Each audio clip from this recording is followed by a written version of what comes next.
to MFA Writers, the podcast where we talk to creative writing MFA students about their program, their process, and a piece they're working on. I'm your host, Jared McCormick. Today on MFA Writers, I'll be having a conversation with the poet Sasha Debevec-McKenney, who just this past month graduated with an MFA in creative writing from New York University. Her poems have appeared in the Yale Review, Nashville Review, Peach Mag, and elsewhere. While at NYU, she was the 2018 Rona Jaffe Graduate Fellow, and she was recently named the 2020-2021 J.C. and Ruth Hall's Poetry Fellow at the University of Wisconsin in Madison. Sasha, it's great to have you here. Hi, I'm so happy to be here. I'm so excited to talk to you. You're a wonderful writer, and you already have so many amazing accomplishments. But I'm curious if you remember the first time you wrote something that, you realized the power of words. Was there a moment where you thought, oh, that was cool, I want to do that again? Okay, well, I went to, arts high school. So I was really lucky. I got to take workshops and stuff when I was, 14. And that's, a whole thing. But through that program, I think I was really encouraged to just feel everything, you know what I mean? So yeah. I would write these super dramatic, as you do, teenage poems, and I would try really hard to pull, I think, at my parents' heartstrings, especially, I would always talk about my grandpa, and I would always talk about this big historical stuff, or not historical, but ancestral stuff that I didn't really understand, but I thought was dramatic, So do you remember getting a reaction from your parents? Yeah, I do. I love getting a reaction. That's my number one thing. But I was going to say through that program, I met this woman, Christine Palm, who was one of my teachers. And she really encouraged me to submit to this thing called Fresh Voices, which was the Hartford Current, 20 years old or I think even 30. Fresh Voices is Connecticut. Everyone is very old, I think. So Fresh Voices, they're 30 and younger. Yes, we love your opinion. And I was 14. And I just basically wrote about how I'm a huge nerd and I'm obsessed with American history and presidents. And I always have been my whole life. And I just wrote this little essay that was I can't wait to vote for the first time. And the Harvard Current was yes, we'll publish it. And I remember waking up at 5 a.m. and going to the little newspaper thing by my house and buying the copy of the newspaper and just being so freaked out and scared and excited. And I think 14 years old and knowing that other people, random strangers, are going to be reading this thing that you wrote. Terrifying. And it was about politics. Why? I don't know. But especially lately, I've been what is the point of poetry? Question mark, question mark, question mark, when everyone is has no money and is dying from a disease and there's a revolution, etc. You know what I mean? Yeah. So it's just for me, I've always associated being political with that big words have power. Yeah. So you were 14 when you wrote that, your first publication. Amazing. And then a few years later, you ended up going to Beloit College to study creative writing. So connect those dots for me. How did you grew up in Connecticut, right? Yeah. How'd you end up in a little liberal arts school in southern Wisconsin? I was really lucky. I literally, again, this is me pulling at my parents' heartstrings. My mom grew up in Wisconsin and I'm a dramatic poet and I'm always everything has to connect to something else. So my mom grew up in Wisconsin, so I'll go to college in Wisconsin. And I think I read somewhere that Beloit had a good creative writing program. I'm such a mess. That was the only school I applied to.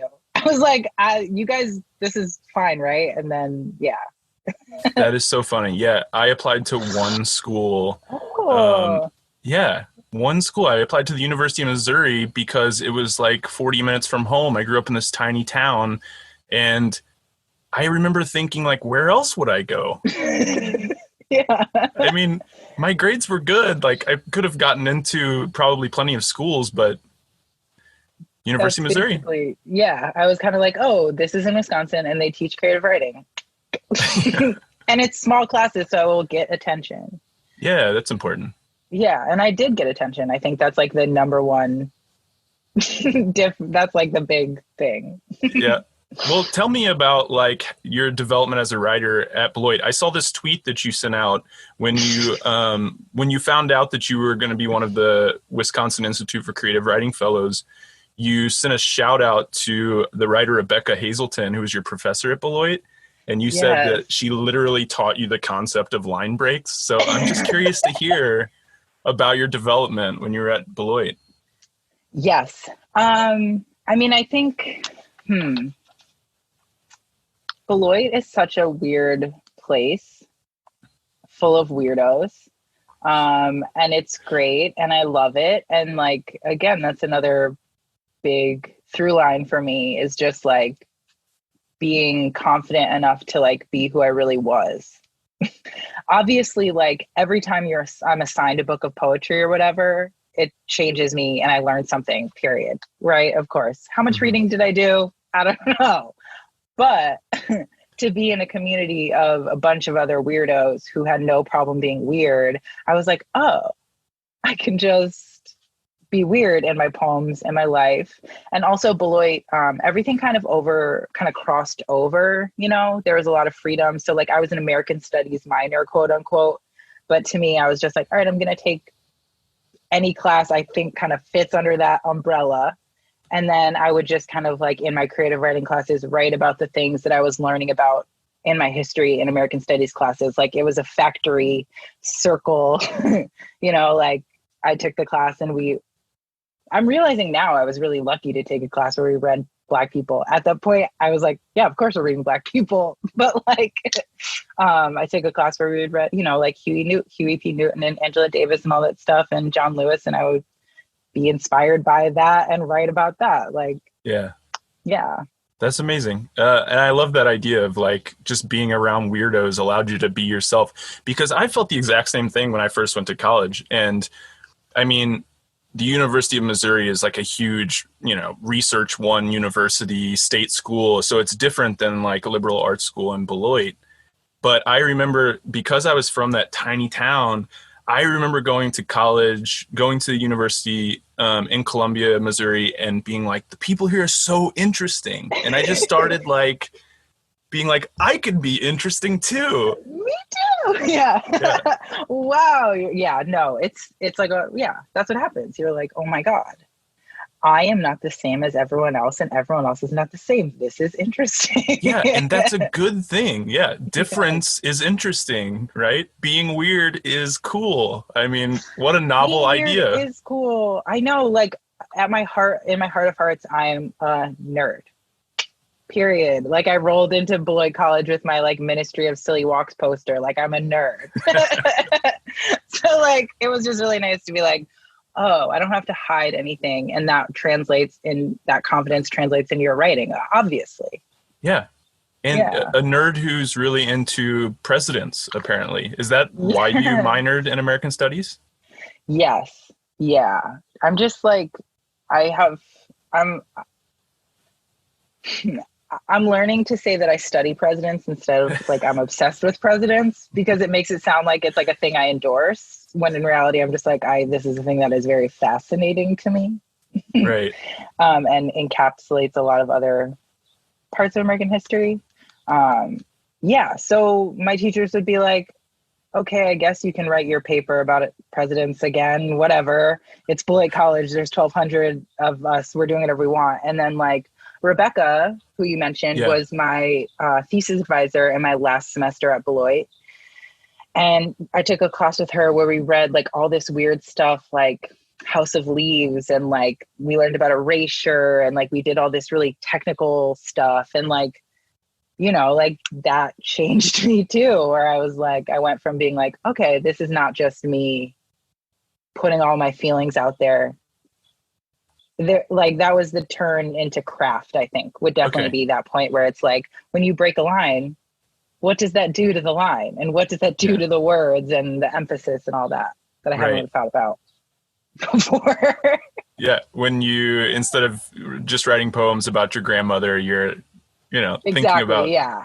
Yeah. I'm not just like, here's my giant mallet that I'm going to just try and get everyone down. Like, how can I make everyone go, ugh, or whatever? Like, yeah, it turned more towards subtlety, although I'm the least subtle person in the world, but just kind of at least understanding that was there as an option. Well, I think as a reader, it's easy to read poetry like yours and say that like this person's just having fun, but like, no, there's a real craft to it, and there are subtleties to it, and there are like lots of tiny decisions that you're making in every moment that you're writing that poem, right? Yeah, that's like the biggest insult to me all the time. People are like, oh my God, this is so funny. This is like super conversational. And I'm like, no, I freaked out about this for 6 months and it was the only thing I thought about. Yeah, I changed the same word 17 times and ended up at the word I had originally. Yes. And honestly, when we were thinking about like words having power or talking about that question, I still remember like the first where I was. This was in high school when I read a Lucille Clifton poem for the first time. And I was like, oh, I understand everything that's happening here. Whereas like every other poem, I was like, wait, what? Like, why are you trying to keep secrets from me? That is a powerful moment as a reader, right? Yeah. I remember growing up reading things and feeling like, I know this is good, but I don't know why, and I don't know what it means. Yeah. And that's like super alienating. Yeah. Especially as a weirdo. Yeah, as a weirdo who wants to be a writer. Yes. Like, please explain this to me. No. Yeah. Nothing really. Yeah. But that moment where it clicks, or the first time when you read something and you're like, this is a complicated, thoughtful piece, and I get it, is really exciting. It's really, yeah, exactly. And for me, for the most part, that always, I think, leans towards the more like simple. Yeah. Yeah. And this is now going to be the second effing time I bring up Monty Python, but like, which probably they should all be canceled, I'm sure, 10 times over, except Michael Palin, fingers crossed. But like, when I think about like the jokes that make me laugh the most, I'm like, oh, it's the dumbest jokes. It's like someone walking funny, or like someone's trying to do something and they can't, like, and that's what I want in everything that I enjoy, I think, like something that I can touch and hold on to. And I'm like, oh yeah, okay. A banana's on the ground and the person slipped on the banana. Yeah. That's funny. Yeah. It's objectively funny. Yeah. Like, I get it. I like having that thing that we can both hold on to. Well, speaking of funny, so I'm on this email list, and my friend sends out a couple of his favorite poems every day. And this past week, there have been a couple by Sharon Olds, which made me think of you and made me think of one of my favorite poem titles of all time, which is, when I met Sharon Olds, she told me to write a poem about LBJ's penis. Yes. Which is your poem that's published in the Yale Review. I have to hear this story. So please tell me about Sharon Olds and how that poem came to be.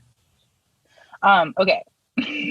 Sharon is one of the founders of the NYU program. Right. But she's only there, like, she has a weird schedule. Like, she's only there every other year, or only in the fall or whatever. So we had never met. She's been my teacher now, but this was like the first time I met her. We were at a little like party cocktail thing, whatever, as you do, like in the NYU writer's house. And I had just listened to an episode of Commonplace, which is my professor Rachel's podcast where she interviews poets. And on that podcast, she interviewed Sharon, and they had talked about The Bachelor for like a long time. And I'm obsessed with The Bachelor. And I was like, oh my God, Sharon Olds is right there. And I know she loves The Bachelor. And The Bachelor finale was like the next week or something like that. You know what I mean? So I went up to her and I was like, Sharon, so nice to meet you. I'm Sasha. I don't actually want to have a normal conversation. Please, will you just tell me who you think is going to win The Bachelor? Who do you think Colton is going to choose, is what I said. She was like, who do I think Colton is going to choose? I don't know. And who should choose him? And I was like, oh my God. And then she's just like the sweetest, kindest woman in the world. She has like a bunch of clips in her hair. She has giant braids. Like she just kind of is a poet. And she's like, oh, what do you write about? And I was like, oh, presidents, LBJ. She was like, oh, you write about LBJ. Have you written a poem about his penis? And I was like, like as an LBJ historian, like the penis is just like really obvious to me. And she was like, no, you have to write a poem about his penis. And then I literally like went home and wrote the poem. Because that's what happens when you're like, yes, actually. When Sharon Olds tells you to do something, you do it. You just do it. And right. Also, like, of course you write about his, I was like, duh. Like, just because it's the number one thing that you know doesn't mean that other people know it, you dummy. And it's fun. Yeah. And I would say that poem in particular was like me being like, I'm going to be as vulgar as Sharon, seeing as she told me to write it. I love Sharon. Sharon Olds is a legend. Obviously, she's an amazing writer. And like you said, she helped start the program, which the program at NYU has been around for over 30 years now. They have degrees in fiction, poetry, and nonfiction. It's a 2-year program. And one of the biggest draws is the faculty. Jeffrey Eugenides, Terrence Hayes, Joyce Carol Oates, Sharon Olds, Zadie Smith, and many, many more teach there. It's insane. That's not even talking about the visiting faculty. Yeah. So was there a particular faculty member that drew you to the program? Or just like all of them together was a big draw? All of them together, essentially. But like the thing is that from the time, so I graduated got my undergraduate degree in 2013, December 2012. Mm-hmm. And then from 2012 until when I started my MFA in 2018, I was just like 8 question marks, like blacked out, like draw, like don't even know, like XXX gone, right? So I basically was like, I need to get my shit together. I'm applying to MFAs. I always wanted to do this. I had applied for the UW MFA because I was living in Madison and got rejected a couple times. And essentially my friend was like, you need to apply to NYU. You write like an NYU writer. I had been reading Morgan Parker, who went to NYU. Like she's truly like saved me. I was like so drunk and sad and like found her book somehow and was like, the wheels started turning. I was like, okay, like I could, maybe this isn't completely gone. Like maybe this is the thing that I really love. And then I've been missing. And then my friend told me to apply to NYU. And then I got a fellowship. Like, it was kind of like, I applied to like 7 places and I was like, look, the city scares the shit out of me. I love Terrence, I love Sharon, I love all these people, but like that's really scary. And then they kind of made it where it's like if I had said no, it would have been like the dumbest shit ever. Like they were like, here, come, we'll pay for you to go and you don't have to do shit and you can just write all the time. And I was like, fine. If I have to. That's not being like disrespectful, just like me having like a severe anxiety disorder. Yeah. But I did it and it was totally worth it. And then after I got in, because I'm a neurotic person, I was like, I will now buy a book of poetry by everyone on the whole staff. And then that's when I fell in love with Rachel Zucker's work. And if I had read Rachel before, that would have been like that would have been my number one, like far and away my number one reason for going. Yeah, I feel awful that I only read like 6 names, but there are like 15 people that I could list. And yeah. And also like Megan O'Rourke teaches there and she's the editor-in-chief of the Yale Review. And like, that's how I got that. And then like, do you know what I mean? Like everyone, there's so many. I took a class where we read a book every week and then like the author of that book came in, and it would be like, oh, this week Ocean Vuong is coming into your class. And you're like, okay, cool. Amazing. I should probably do the reading. He's gonna be there. That's amazing. Yeah. Yeah, it's fun. And I mean, and it's true that networking is a huge part of these programs. I think it's so hard to break into this industry. And if you can get into an MFA program and meet people like this who are editing the Yale Review, it's a huge help. Yeah, I mean, it obviously sucks to talk about, but it's just the reality. Yeah, of the it does, right. situation. Right. Yeah. I told someone the other day, it would be nice to just be able to say like, I didn't go to an MFA program. I just like did it on my own and became a famous writer. But No big deal. but also it's fine to go and learn from people who are really good at what they do and to find out that they're also cool weirdos like us Yeah. and spend some Terrence time with Hayes them. is a full weirdo. Awesome. Tell me about Terrence Hayes. Oh, I mean, he's really tall. He's like the dreamiest person in the world. But also he's like, I only care about poetry.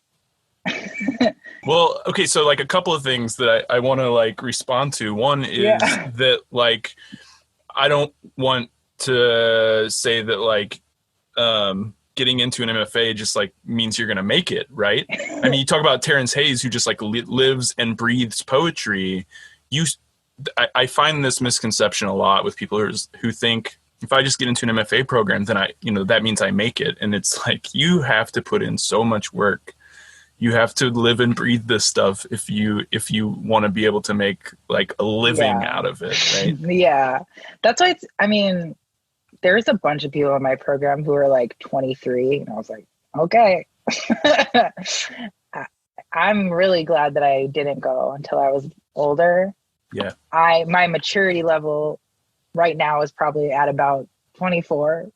So like I would just barely manage it. But like, it does seem, I was sober also for like the first year and a half of my program. So I was literally like, this is it. I have 10 LBJ biographies.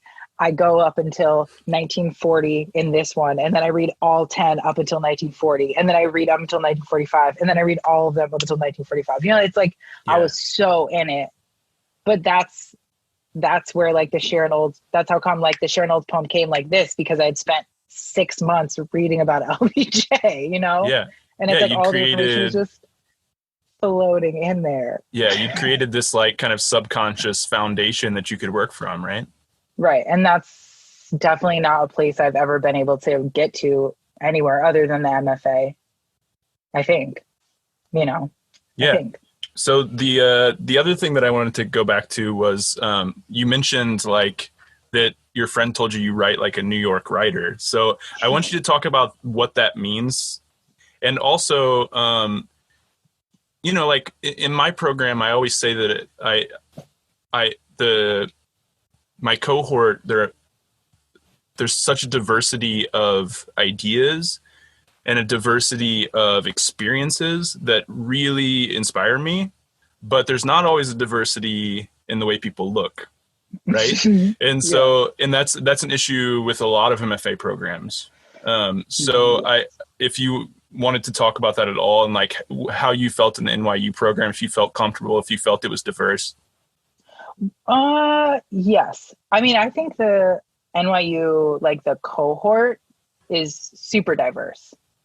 And that's what I'm saying. It's like, no matter how much, or if there were situations when it was like difficult for one of us, we all stood up for each other in situations like that.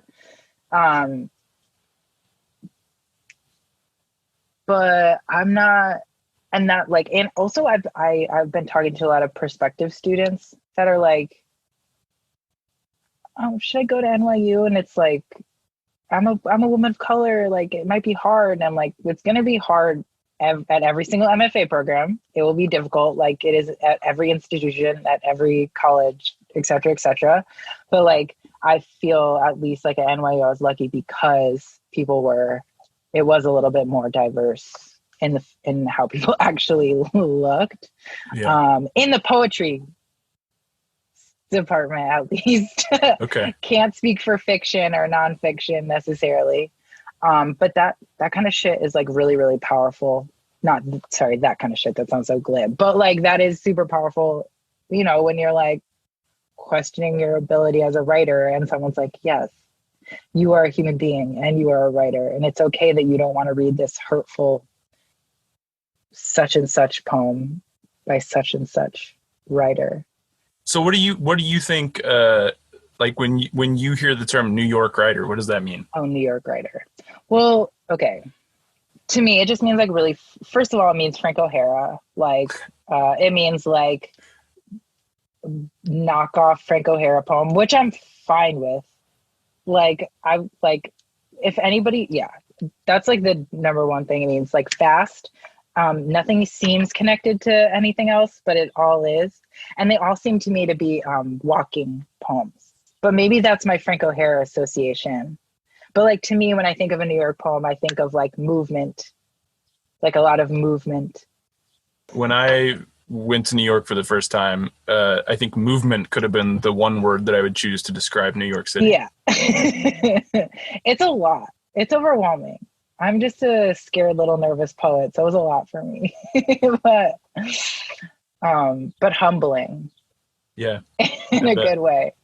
I feel like I already said this, or maybe I haven't, but just like I would go to workshop and I would be like, oh my God, I wrote the best poem of all time. I'm a genius. Like, my poem is the greatest poem ever. And then I would walk at a workshop and like get lost in 2 seconds and be like, I'm nothing. Like, I'm crying now. Like, and that balance is really good, because I feel like if I was in some small town, like I would have walked out of the workshop being like, I'm a badass. And then.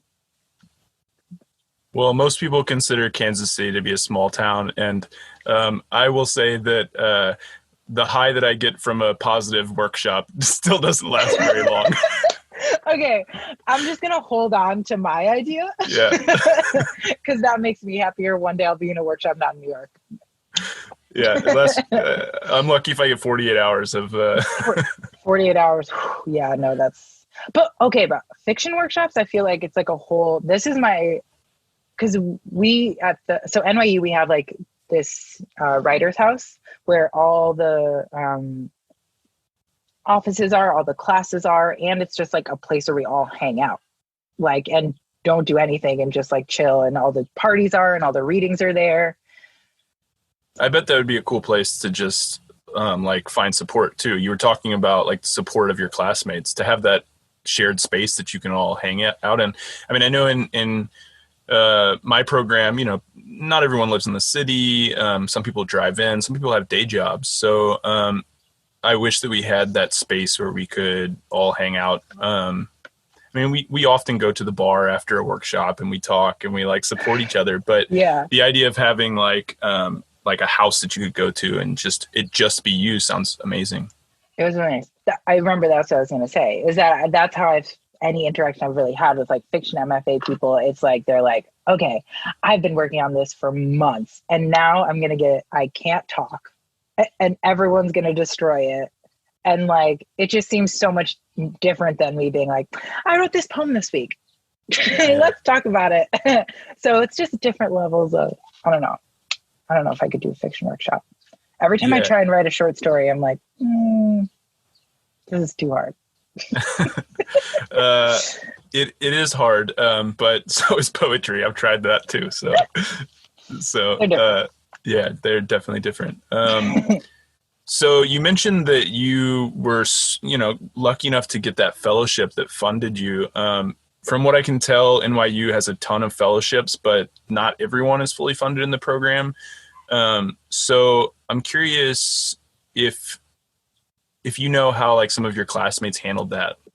It's so, I'm like coming from such a place of privilege because I had a fellowship, but it's like, I mean, I worked at a restaurant 2 or 3 days a week. I worked brunch in Williamsburg, which is the worst thing on earth, like truly. And I had it easy. But like, again, like, it's really hard for me to like recommend anyone like go do an MFA and like pay a lot of money for it, because it's about creating that headspace for me personally, creating my headspace of this is all I think about. This is all I care about. This is on a running loop in the back of my head. And having the privilege, 3 out of 4, yeah. And having the privilege to be bored, right? Oh, yes. Because boredom is incredibly valuable to like writing anything, I find. Absolutely. I've been writing some crazy boredom. Yes, exactly. When you're literally like, oh, maybe this thing that I happen to be thinking about, somehow I got here from 10,000 links away. Like, Yeah. And I things are mean, connected. yeah, and you don't, it's harder to get to those like random moments if you're worried about how you're going to eat or, Absolutely. Like, yeah, I can't. And especially New York's full of like all like, there's a lot of instability with like housing all the time. Everyone's always moving around. Like, it's just, and it's so loud. Ugh, yeah. yeah. And I mean, for, like you said, it's kind of with the pandemic, everything that's been going on, like even crazier times. So I'm curious if you could like walk us through your last couple months in the program. I mean, you were one of the lucky few who halfway through your last semester in an MFA program, the university shut down. So Yeah. how did that look for you? Did you have like Zoom thesis defense or something? Super glam. No, we basically, so I was also teaching my last semester. So that was like for me, that was the big transition. And also like, yeah, basically they were like, classes are going to go remote. I was like, okay, interesting. We take one, I don't know how other programs are set up, but we take one craft class and one workshop class. And my craft class was all about like methods and stuff. So like we were all not methods. I don't know the right word to say it, but it was all about doing stuff like physically with your hands. So like collaging, like cutting things out, collaging, like even right here, I'll show you. I mean, this is a visual medium, but like I have all these little strips of paper because I've been doing all these collages at home because we were supposed to do that together, Right. like, and we bought all this like bookmaking stuff, like Interesting. literally like we were making journals and like doing all this weird technical stuff when we were going to go to the NYU library and like do all this mail art, and it all just completely fell apart. And then we were just like on Zoom for an hour to an hour and a half, kind of like just chatting. And my workshop was, I mean, God bless Sharon. God bless her. She's beautiful. She has many positives. She has negatives too, one of which being that she literally did not have the internet before this. So we had to like wait for Sharon to literally get the internet, which is sweet, right? Like I'm like, oh my God, so cute. But also I'm like, I'm not paying for this, right? So like there's just all these different things where it's like, oh, I'm supposed to finish my thesis, but also like I don't really like have the will, like I can't leave the house because I'm like scared that some germs are going to get on me. Like it was very back and forth. And also our thesis only has to be, for the poetry program, it only has to be 25 pages. Oh. So for some people, it's like 25 pages of poems is a giant hurdle, But my ass is like, I've got 5-6 page poems. Like it wasn't really like a big thing for me to put it together. In another world, I would have loved to actually finish the program with like a manuscript that was 60 pages long that I could send out to like as a book. But I basically just had to adjust all my expectations about everything and my own abilities to like do this during like a pandemic and like having really bad anxiety and like being obsessive is really great. And I've allowed all my good qualities that make my poems interesting also make my life slightly difficult. So like, I basically was like, okay, I'm going to put together the poems that I have. I'm not writing anything new. I'm not doing 100%. I was like 150% for the first 3.5 semesters, and then kind of just had to shift back and be like, we're going to get this done. We didn't have to do thesis defense or anything. We kind of were just like, Nick Laird was my thesis advisor. So we talked on the phone. He read some of my new poems, and then I was like, okay, I'm going to send this in. Like I live with my dad and he's 65 and he's like a Black man and he's like, he has like some health issues. So it's like, I don't have time to think about this. Right. And I don't care. And then also to come back to my poems at a time when everything is like, to put it together and be like, okay, well, I did all this. I finished teaching. I finished my MFA. I did my thesis like in the middle of a pandemic. Also feels good to say, like, despite all the shitty stuff, like we all did it. Yeah. I mean, and there's so much going on right now that can be a distraction. Like we talked about, when you need that mental space. Like for instance, I was looking through your Twitter and I saw, I saw this tweet that you had on June 7th that really resonated with me, in which you talked about how your father's high risk for COVID-19 and how like the pandemic had caused anxiety for you. And my dad, he was recently diagnosed with cancer and had to have his kidney removed in like mid-April. And that was like, it triggered some anxiety issues that I didn't even know I had. So I've also been dealing with that. So like, just wanted to say, I see you, I hear you, you're not alone. Like lots of people I think right now are dealing with this stuff. But I also wanted to ask you about like, because we haven't even talked about the fact that there are protests in the street for, the Black Lives Matter movement. And, part of that tweet was you talking about how you didn't feel comfortable being in the streets right now because of all these other things that were happening in your life. And so I mean, that really resonated with me. And I think like anyone who like cares about this movement wants to be in the streets right now. But yes. I don't know. Is there like, do you think about what we can do as writers? Like how we can use our voice or our platform to like further the Black Lives Matter movement or just equality in general? I mean, it's so hard. I mean, it's not, I mean, I don't know. Like, this is so like we talked about, like I'm obsessed, and I've been studying this super harmful institution of the presidency, like literally my whole life. Like, I mean, like, even just, you can see my Ronald Reagan teapot. Like, I just have all this dumb shit that I was like, this is funny. You know what I mean? What, like, but then when you, or like. But then you live in a room with Ronald Reagan staring at you. Yes, literally. Oh, terrifying. That's why he's at home right now. I have to turn that away from my brain. Okay. From my eyes. Only to say, like, I try really, really, really, really, really hard in my work always to be very aware of my privilege. It doesn't always come through, but I'm like, okay, I am like literally like this light skinned, like curly hair, like this type, like glasses type, like I'm more acceptable in a lot of spaces.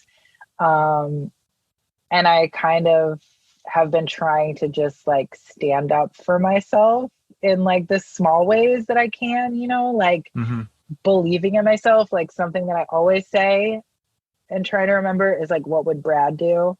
This is just like a metaphorical, like Chad kind of figure.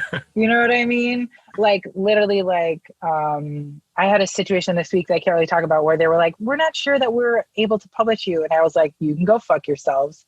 You will be publishing me. Like, you're not going to play me like this. You know what I mean? Which is like not something I ever would have done in 4 weeks or whatever, because I would have just been like, okay, well, I'm this little one and like the institution is big and like we don't, whatever. Like even me, who I have no professional qualms whatsoever, like that stuff means nothing to me, but like, or sometimes it means nothing to me, but like for me personally, like trying to always be aware of my privilege in my writing. And I mean, I think that could be a starting place for all of us, right? Yeah. Everyone needs to do some introspection and think about their own privilege right now. Yeah. And something that I think is always insane is people being like, I'm changing the world. My poem is really political. My work is really political. And then you hear the poem and you're like, literally, what the fuck did that even mean? So it's like, do you actually want to make change, or do you want to show off how pretty your words are? And how willing are you to like take those two things and think about how they work together? Like, I think the number one obvious like person would be like, Claudia Rankine, Citizen, who literally like this book, she could write the most beautiful poetic words ever. And she's like, no, I'm going to use full sentences and I'm going to write it in a way that's like for white audiences. And I'm not writing in this pretty way that's poetic, like, because that's not going to reach as many people. Maybe that's not it. But for me, like when I read something like that, I'm like, okay, this has so many poetic elements, but it's not off-putting in a way a lot of poetry is, which makes it more effective for a wider audience to make more change. So like, Are you willing to like not put this flowery thing in here or not like show off about your writing so that you can just be understood? Yeah, I mean, like, I think that's a struggle just like outside of this this situation that we're talking about, just across MFA programs or even like the literature world in general. I find that too often stories are written for like a very small amount of people who have been to have the privilege to be in MFA programs. Yeah. Like it's like a big preaching to the choir thing. Yeah. Which I mean, like becomes like a kind of a cyclical thing, I think.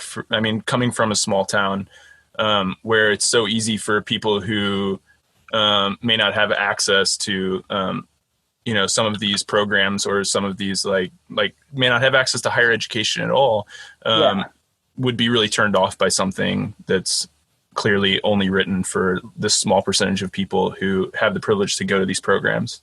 Right. And then, I don't know, that just doesn't feel super helpful to me personally. But again, like, yeah, I'm not a be out in the streets person. I tried really hard in a former life to do that. And like, I'm just like, this is really loud.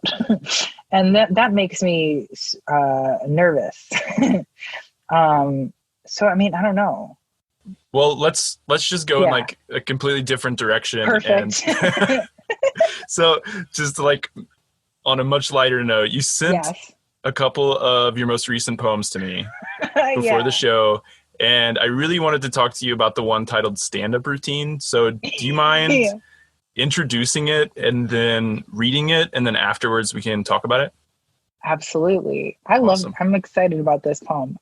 So this is just called Standup Routine, and this is the most recent poem that I've written. Okay, Standup Routine. So I was watching Babe last night, the movie where the pig herds sheep, and I can't stop thinking about the people in the crowd at the sheep herding competition who saw the pig herd sheep. I mean, go rewatch the movie. You can see some of these extras are giving the performance of a lifetime. Their lives change on their faces. They've just seen something truly remarkable. Like imagine you've been going to sheep herding competitions your whole life. You grew up doing it. Your father did it, his father. And now you want your grandson to herd sheep. It's only right and natural. And so one Sunday, you take him to lunch at your favorite diner and you tell your favorite waitress you don't need another refill. And then the two of you drive out to the sheep herding competition and you sit smugly on the benches knowing exactly what to expect. And then the pig comes out and herds the sheep. And it's almost as if, and you feel crazy for thinking this, the pig is actually talking to the sheep.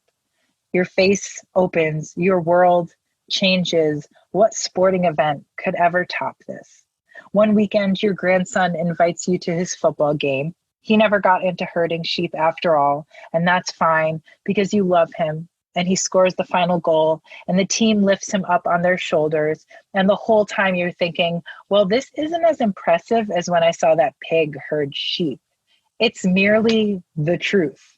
You're proud of your grandson. He's got a scholarship for the fall, but he's a human being who speaks English, who has been taught in English how to score goals. It objectively isn't as impressive. Nothing is. You used to love the bacon and tomato sandwich at that diner. The bacon was thick. The black pepper was freshly ground. The salt flakes were fat. But it's not as good as when you saw that pig herd sheep. I don't think they use freshly ground pepper anymore, you say to your grandson. I mean, the sandwich is still good, but it isn't as good as the time we saw the pig, he finishes. He makes eye contact with the waitress. Talking about that pig again, Gary, she asks, dropping the check. You pay the check. You kiss your grandson on his cheek. He leaves for school tomorrow. You promise yourself you will relearn how to be impressed by your life. You will try to see something every day that could possibly be better than seeing the pig herd sheep. You go to the grocery store. You buy white bread, name brand mayonnaise, and thick cut bacon. You thank God, just for a second, that it is tomato season. You remake the sandwich from the diner exactly the way you liked it. It isn't even that hard. The sandwich is perfect. You're impressed by yourself and your innate ability to make a punchline of the world right back. You laugh out loud into your empty kitchen. Yes. I love it. I love it. So like the whole time I was reading it, I was thinking like it has a very postmodernist feel to it where like it really felt to me like you were discovering the next line like as you were reading it. And I don't know if that's the truth. I don't know if that's what happened, but I want to know. So like, was this something that you kind of had a sense of what the whole poem would look like towards the beginning of the process of writing it, or were you kind of figuring it out as you went? Totally figuring it out as I went. I was literally like, okay, this is from teaching. This is from teaching because I was like, we have to teach I have to teach fiction. And I was like, well, I don't really know how to do that, but I really like George Saunders. So let me just like read some George Saunders stuff. And he has this quote where he's like, it's not like you're walking down the street and you're like, I'm going to dig up a body. It's like you're walking down the street and all of a sudden there's a shovel in your hand. And then you're like, well, what do people do with shovels? You're like, well, I guess now that I have this random shovel, like, I don't know, like I should probably start digging. And then you like dig and dig and dig. And then you're like, okay, I guess there's a body here. That's weird. And that's like how I think about this knockoff George Saunders poem again, which is just like me being like, every single person I talked to for like a week, and time is not real to me, but I watched Babe and I was like, I was like, this is crazy. Like literally, like the first 6 lines of this poem was just like me doing bits to my friends, like texting this 10 people, like the same joke over and over and over. And then just like, I think one day I kind of just like threw this up and kept following it. And also Babe like takes place in this weird, like everyone has an American accent, but it's in Australia because it was like written by George Miller. And like, it's like but it's English, but it's like not English. And so like, it's just this weird, like nothingness space. And I like that too. That was inspiring me. I was just like, yeah, well, I mean, I think I absolutely love George Saunders. So I love the George Saunders reference. Yeah. And I think that George Saunders would argue that the nothingness space is what you strive for as an author, and you just follow the words, right? Like the next thing comes to you from the nothingness space. Yes. I mean, like once I was like, once I found Gary, I was like, yeah, let's keep going. Let's follow Gary. Let's just follow Gary. But I mean, like, I'm not joking. Like, you should watch Babe, though. This is my sponsored Disney Plus or whatever content. I mean, it's like really crazy. Like, I was literally like bopping around, and then all of a sudden my life got changed by COVID. And this is probably like a much sweeter version of that. That's so annoying when you like realize what poems are actually about. Let's keep that between us. Another person who was like a huge influence for George Saunders was Donald Barthelme. And have you read much of his stuff? I've read The School. I taught that. Oh man, The School is the best wild. Story ever. Yeah, it really is. And I mean, I read this and I thought this could be a Donald Barthelme short story. It's that's just like, the nicest it's wild, thing you know? Anyone's ever said. Well, I mean, like I also started reading. I've gone through many phases of like what will keep me sane during quarantine, and this was written. I think it's like that, like, yeah, another attempt to like write a short story, kind of. I don't know. Well, yeah, there's definitely like short story like aspects to this poem, right? That was such a good compliment. Thank you. I'm going to tell the Donald everyone. Barthelme one. Yeah. It's the first thing I wrote down. I read it and I was like, this is a Donald Barthelme story. I was like, this is wonderful. And he really is one of my favorites, him and George Saunders both. So I should read more of him. And also I will say like a lot of it, again, like it's just I love literature, obviously. And I spent 2 weeks like just listening to this movie podcast where they did bits about movies. And then I watched one of the movies and wrote this poem. Like it comes from many things. So you're going to be moving back to Wisconsin. They recently, it was announced you're going to be the 2020-2021 JC and Ruth Hall's Poetry Fellow at the University of Wisconsin. Are you excited to move back to Wisconsin? So excited. Well, like I said, I got denied from the MFA program like multiple times. So it's as part of this fellowship, are you teaching? Yeah, undergrads again. Yeah, we'll see. But yeah, online, in person, I don't know. We'll see. Yeah, next semester, who knows, right? Yeah, it'll be good. It's just like time to teach and think and write, and that's the most valuable thing. So when you finished at NYU, did you know that you wanted to apply to fellowships, or were there other things that you thought about doing? Yeah, no, I don't want to live in the real world.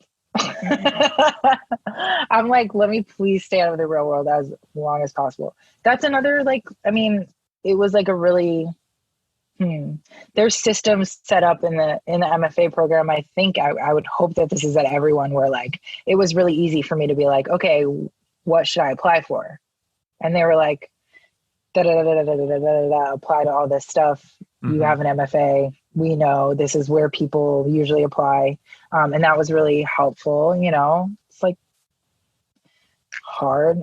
But yeah, I definitely was like, I'm really close to having this manuscript. I want to move back to Wisconsin. What if? Yeah. Well, I say, as long as someone's willing to pay you to write, take it. That's basically what I was like. I like this. People paying me to sit around and read LBJ biographies thing. And watch Babe. Make that and watch Babe. That's what I need. I just need time to think. I mean, yeah. That's my writing process. I just bought the Las Vegas season of The Real World from 2002. So I'm like, okay, I'm going to watch this and maybe a poem will come out of it. It's research. Docupoetics.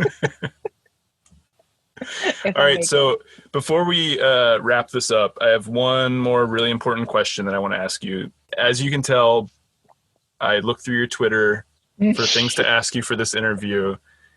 And Garth Brooks. Yes. I was like, please ask me about Garth.